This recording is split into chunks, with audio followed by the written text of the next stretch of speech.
ఒకరోజు పొద్దున్నే లేచి ఫామ్ దగ్గరికి అర్జెంటుగా వెళ్ళాము. ఎందుకంటే కోతులు మా మొక్కలన్నీ పాడు చేసేసినాయి అని చెప్పి ఫోన్ చేశాడు.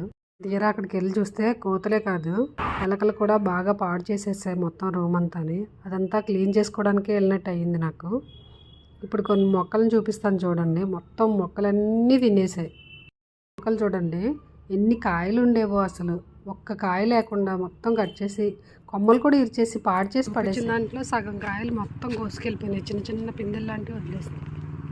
దీనికైతే ఇలాంటి మ్యాంగోలు ఇంచుమించు 20 వరకు ఉండే, మొత్తం కోసేసినాయి. 2 కాయలు మిగిల్చినాయి. ఈ చెట్టుకైతే 15-20 కాయల వరకు ఉండేవి, ఒక్కటి కూడా ఉంచకుండా మొత్తం కోసేసి మొత్తం గుత్తంతా కోసుకొని వెళ్ళిపోయినాయి. ఇవి మాత్రం ఉంచేసాయి. అంటే ఇవి కోతులు తినవా? కొమ్మలన్నీ ఇరిచేసి ఆకులన్నీ ఇలా పడేసి మొత్తం అంతా ఇరిచేసి వెళ్ళిపోతాయి. ప్రతిసారి ఇంతే. నాకు అర్థం కావట్లేదు, కోతులు చిన్న సైజు కాయలన్నీ వదిలేసి పెద్ద పెద్ద కాయలన్నీ కోసుకుని పోయినాయి అంటే.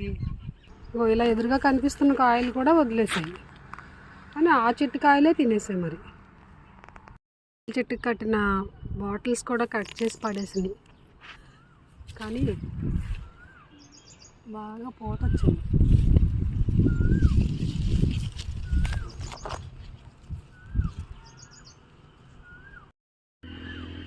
ఇవన్నీ కాయలు అవ్వాలి. చూడండి మర్చిపోయాము ఎంత లాగైపోయిందో.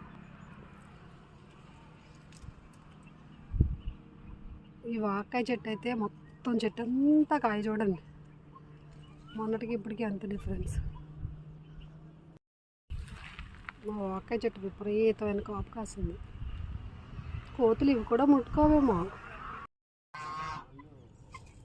మొన్న దీనికి 4 కాయలు ఉండే, మొత్తం కోసేసినాయి.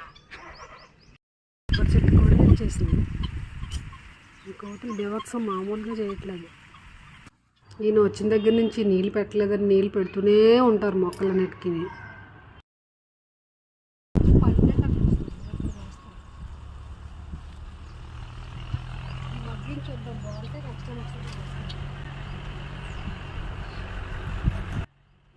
ఆ 4 పళ్ళు చూడటానికి కొంచెం ఎల్లో కలర్లో మారాయి, అందుకని కోసి తీసుకొచ్చి ఇంట్లో పెట్టాను.